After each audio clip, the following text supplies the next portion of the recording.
3 years ago, a dear friend of mine was brutally murdered. Last week, I stared at this guy right in the eyes.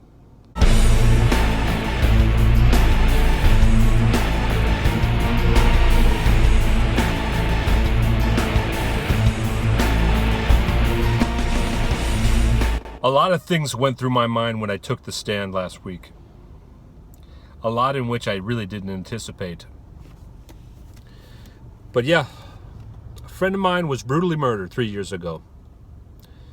To find out actually what happened to her, we never found her body, and there's a reason why. This guy beat her in the head with some brass knuckles, strangled her to death, took her apart, put her in some bags, brought her to a farm, ground her body up in a machine, and fed her to pigs.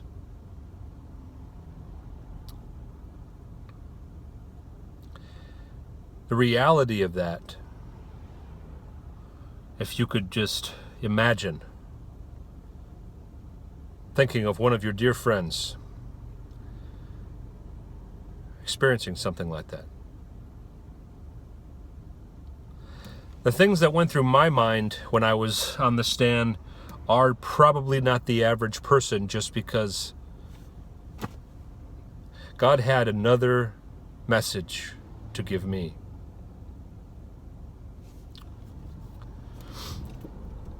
I sat there in that chair while I was being questioned about what it is I saw. I won't go into it because it's not necessary. So I'm getting questioned. And this defense lawyer for this guy was just drilling me. Angry at me for telling the truth and devastating their case. And I watched as this lawyer just defended this guy, and God kept on telling me, right here, this is the influence of the world defending the right to be this way.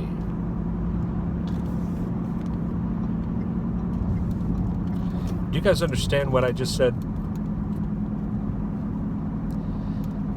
The media, the celebrities, everybody. Yeah, there's nothing to worry about. If you have this defense lawyer called the world, you can do anything and just get away with it, right? Well, they're going to try, because this defense lawyer sat there, knew that everything was stacked up against him. The guy did it. And he's going to for life in prison. But the way that this guy, with fire, tried to take me down and put me in a place of lying, just to get me in one way, just so somehow that's going to let his client off the hook. Let me tell you something.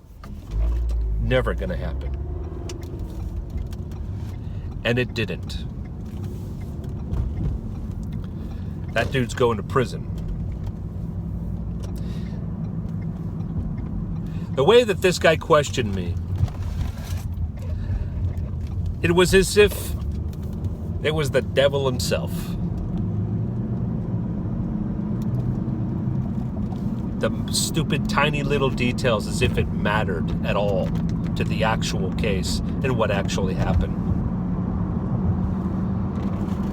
This place is sick, people. This place has lost its way. Not that it ever really had it, but for some odd reason, we have a major debate right now within the church, outside of the church, in every corner, in every possible way. There's a debate of morals. Should they exist? Should we even care? Should we even care? Should we let's not focus on any of it. Let's not focus on guilty parties or guilty ways. Forget it. Let's just be tolerant. The messages that I was getting from the Lord, the world entirely, people, entirely, is messed up. And we keep going the same exact path. We're not changing. We're just kind to shift things a little bit. Well, let's give this a try, or let's give that a try. Maybe this will be different this time. Maybe this kind of society will work. Maybe I know we've tried this before, and I know it still exists and it's not working, but let's give it a try.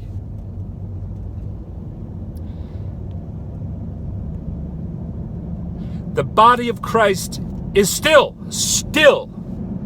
trying to come up with another doctrine, day after day after day, creating more and more chaos, removing the very reason why Jesus had to die. He had to die. But we treat the gospel as if that didn't happen anymore. There's no reason to honestly be saved, except when you become a Christian, just do whatever you want. We have now challenged what is impossible. It is impossible to overuse God's grace. But it is so possible and so evident that this world has taken that result to its umpth degree and destroying society because it's all relative.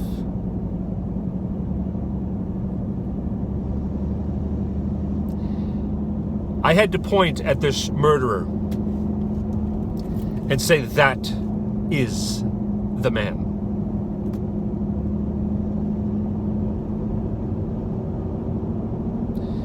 When you stare at a murderer's eyes, when you stare into the one that brutally murdered your friend, the truth put him in prison for the rest of his life.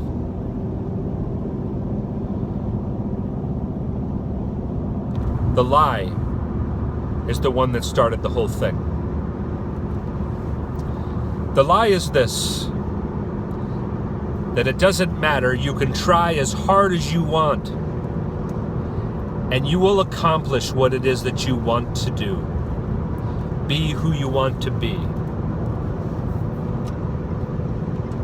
And it doesn't matter what it is that you want to be and what you want to do.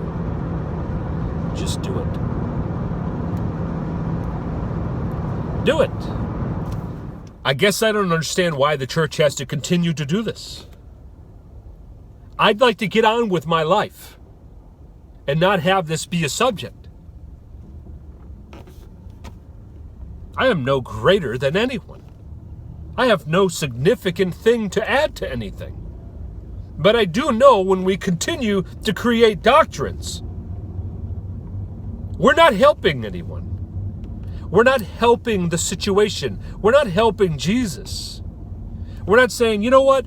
It was love and grace that he gave his son, that he sacrificed, brutally murdered him. And we just like to systematically dismantle it. I just don't know anymore. I just don't know about what it is that I truly believe about the gospel. What? What do you mean?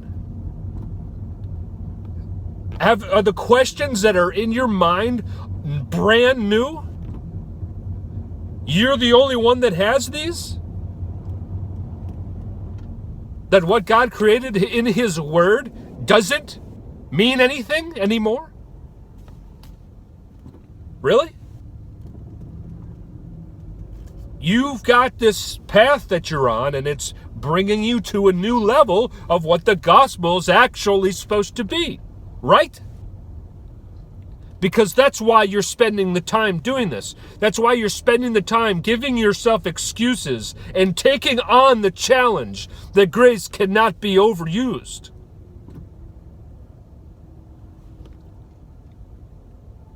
You can't overuse grace.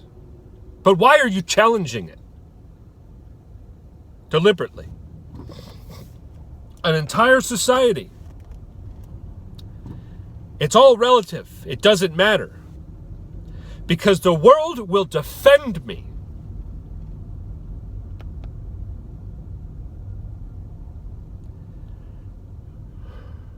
That's where we are.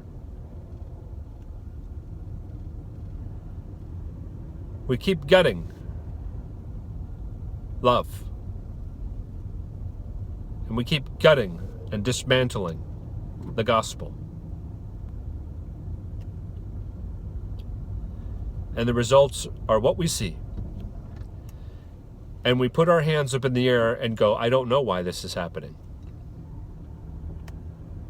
You don't know? God created all of this. He created all of it. And we whine and whine and whine about the dumbest things. So I am not trying in any way to say that if you're questioning what you believe in with God, that you're some type of evil person. I'm not saying that at all. God did make things simple for us to be able to follow, but we would like to complicate it. You see, we think that we're so sophisticated that for some odd reason we're going to outthink the gospel, that we're going to outthink what everybody else has understood to be the gospel. Matthew, Mark, Luke, and John. We're going to outthink them. I don't know how it is that we can believe that we can challenge a supernatural God that created all of this stuff. Yep, I'm going to outthink him. Yep, I'm going to outthink the whole situation, and I'm going to be the best one at it. It always, our pride leads to our fall. And we always, when we get older, we get to the position and understand one simple thing. Humility is where to go.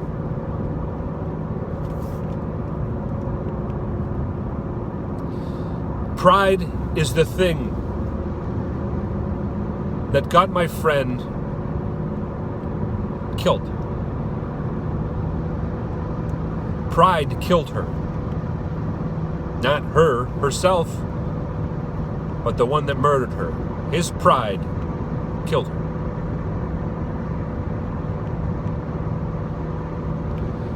And the world stacked up a bunch of reasons why it's okay.